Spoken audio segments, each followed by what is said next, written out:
అనుకుంటున్నారు.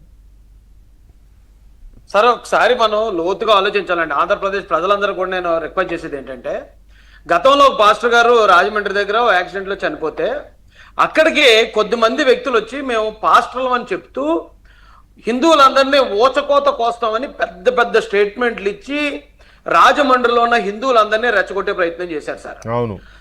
తీరా మనం ఎంక్వైరీ చేసి పోలీస్ ఎంక్వైరీలో వాళ్ళు ఎవరని చూస్తే వైఎస్ఆర్సీపీ క్రిస్టియన్ సెల్ అధ్యక్షుడు ఏదో సంథింగ్ అతను. కరెక్ట్ సార్ ఏళ్ళు ఇలా దూరిపోతారండి. ఇప్పుడు కూడా మీరు ఈ ఆడియో విన్నారు. ఈ ఆడియోకి ముందు ఇంకొక ఆడియో ఉంది సార్. ఆ ఆడియోలో ఇదే జాడ శ్రవణ్ అనే అతను అది కూడా ప్లే చేయనా, ఎందుకంటే సార్ ప్లే చేయండి సార్ క్లారిటీ కోసం. అది కూడా ప్లే చేయండి. డిప్యూటీ సీఎం ఆడియో ప్లే చేయండి సార్. పొద్దున మనం మన హక్కులు మనం సాధించుకోవాలంటే మన నుంచి ఒక లీడర్ అయ్యాలి. పొద్దున ప్రభుత్వంలో నేను ఉప ముఖ్యమంత్రిగా ఉన్నాను అనుకో, ఎవరికి చేసుకుంటారు మనోడ కాక వీడి జగన్మోహన్ రెడ్డి ఉద్దేశం కూడా ఏంటి అంటే పుష్పశ్రీవాడి ఉప ముఖ్యమంత్రి ఉందా? నారాయణ స్వామి ఉప ముఖ్యమంత్రి ఉన్నాడా? రాజ్యాంగ ఉప ముఖ్యమంత్రి ఉన్నాడా? ధర్మాన కృష్ణదాస్ ఉప ముఖ్యమంత్రి ఉన్నాడా? అంజద్ భాష ఉప ముఖ్యమంత్రి ఉన్నాడా? ఏడన్నా నీకంతా ఉప ముఖ్యమంత్రి ఇదే మాట అడిగారంట. 5 ఉప ముఖ్యమంత్రులు ఇచ్చారు ఎస్సీ ఎస్టీలకి. అప్పుడు లేరు, మాట్లాడేవాడు లేరు. మళ్ళీ రేపు పక్కన అందరూ పదవుల కోసం వస్తారు. ఈసారి ఒకే ఒక పోస్ట్ ఉప ముఖ్యమంత్రి ఇస్తాను. ఆ ఉప ముఖ్యమంత్రి పోస్టు మీరే నాదే.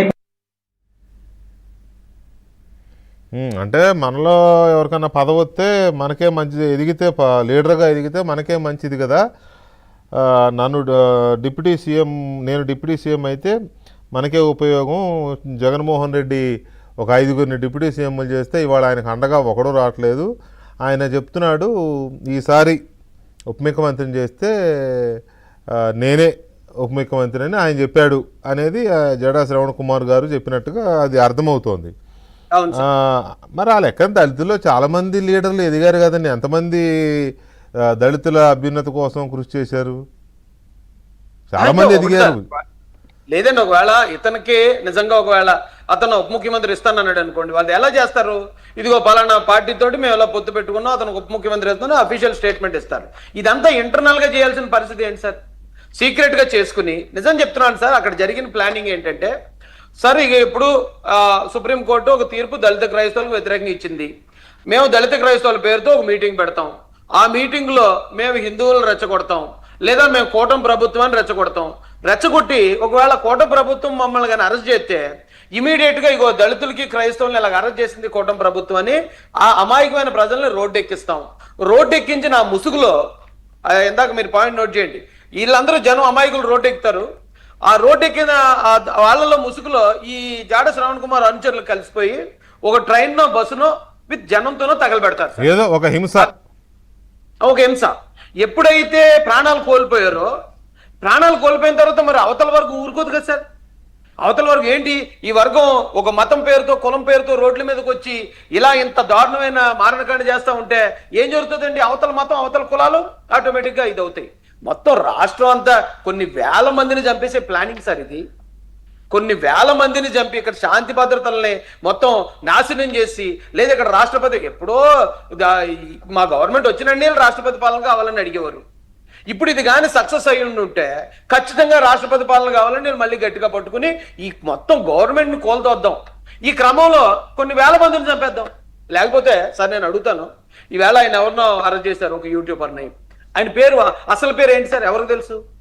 ఆయన క్యాస్ట్ ఏంటి ఎవరికి తెలుసు? ఆయన అసలు ఎందుకోసం అని పవన్ కళ్యాణ్ గారిని టార్గెట్ చేశాడు ఎవరికి తెలుసు?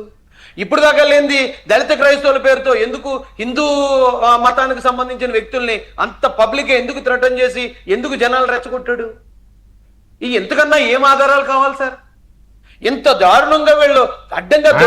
ఆయన అసలు పేరు జోసెఫ్, కరెక్టేనా? అది జోసెఫ్ అని అంటున్నారు సార్. మొన్నటిదాకా ఆయన ఒక ఓసీ కులానికి సంబంధించిన అన్నారు, ఇప్పుడేమో ఎస్సీ. అసలు ఒక ఐడెంటిటీ ఎందుకు దాచుకోవాల్సి వచ్చింది సార్?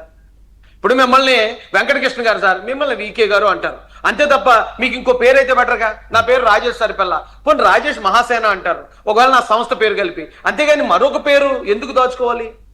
రావణ్ అనే ఒక పేరులో ఎందుకు రావాలి ఆయన ఆయన ఆయన ఎస్సీయో తెలీదు, క్రిస్టియనో తెలీదు, మరొకటో తెలియకుండా ఇప్పుడు కసబ్ను మనం అరెస్ట్ చేసాం సార్. కసబ్ పాకిస్తాన్ వాడు మన వాళ్ళు వాదిస్తే పాకిస్తాన్ వాడు కాదని పాకిస్తాన్ అంటది. ఎందుకంటే వాళ్ళకి ఒక ఐడెంటిటీ ఉండదు. ఒక ఐడెంటిటీ లేని వ్యక్తిని ఈ సమాజంలోకి చొప్పించడం ఎంత ప్రమాదం అంటే అది మనకి ఎగ్జాంపుల్ కసబ్బే సార్. అలాంటి ఐడెంటిటీ లేకుండా ఎందుకు వీళ్ళు పనిచేస్తున్నారు? ఎందుకు వీళ్ళు వెనకతలు వీళ్ళు అరెస్ట్ చేస్తే వైసీపీ కార్యకర్తలు వెళ్ళి అది మళ్ళీ దళిత మూసుకేసుకుని ఎందుకు ధర్నాలు చేస్తున్నారు? సినిమాల్లో కూడా లేవు సార్ ఎంత ఎంత ఎంత దారుణమైన స్ట్రాటజీలు. ఇలాంటి స్ట్రాటజీలు ఎప్పటికప్పుడు దొరికిపోతున్నారు సార్ వీళ్ళు. అయితే దీని వెనక అంటే ఈ రకమైన అతను ఎవరో అన్నాడు మనం ఎదగాలంటే లేకపోతే మీరు హైలైట్ అవ్వాలంటే ఏదో ఒకటి చేయాలి మనం, అప్పుడు రైలు దాగలు పెట్టాడు మనం కూడా రైలు దాగలు పెట్టాలి సంథింగ్ ఏదో అతను అన్నాడు. దీని వెనక కేవలం నన్ను ఉప ముఖ్యమంత్రిని చేస్తాడు జగన్మోహన్ రెడ్డి అని చెప్పాడు అని జడా శ్రవణ్ కుమార్ గారు అనడాన్ని బేస్ చేసుకునే దీని వెనుక వైసీపీ కుట్ర హస్తం ఉంది అని అనుకుంటున్నారా? ఇంకా వేరే కారణాలు ఉన్నాయా? తర్వాత రెండోది అసలు జగన్మోహన్ రెడ్డి గారు జడా శ్రవణ్ కుమార్ గారి మధ్య ఈ రకమైన సంభాషణలు, ఈ రకమైన రాజకీయపరమైన అవగాహనలు ఉన్నాయని నేను కూడా ఆశ్చర్యపోతున్నా విని. సార్ గతంలో కాపునాడు మీటింగ్ జరిగినప్పుడు కూడా ఆ జరిగిన అల్లర్లకి ఏదైతే ట్రైన్ తగలబెట్టిన దానికి అక్కడ ఉన్న కాపులు మేము ఎవరో కాదని ఇచ్చిన స్టేట్మెంట్లు మనందరికీ తెలుసు సార్. అక్కడ అప్పుడున్న తెలుగుదేశం గవర్నమెంట్ అస్థిరపరచడానికి ఎక్కడి నుంచి ఒక గ్యాంగ్ తిరిగింది, పలానా జిల్లా నుంచి వచ్చింది, వాళ్లే తగలబెట్టారు అనేది కూడా జగమెరిగిన సత్యం అండి అది. అలాగే ఈ యాక్సిడెంట్ కేసు, ఆ ప్రవీణ్ పగడాల గారి యాక్సిడెంట్ కేసులో వైసీపీకి సంబంధించిన వాళ్ళే వచ్చి కుల మతాలను రెచ్చగొట్టడం అనేది మనం అందరం చూసాం సార్. ఇక్కడ కూడా ఎప్పుడైతే ఇంటర్నల్ గా ఈ డిప్యూటీ సీఎం అనే ఇది జరిగిందో, ఆ డిప్యూటీ సీఎం నీకు ఇస్తాను ఖచ్చితంగా. ఇప్పుడు వీళ్ళ స్ట్రాటజీ ఏంటండి?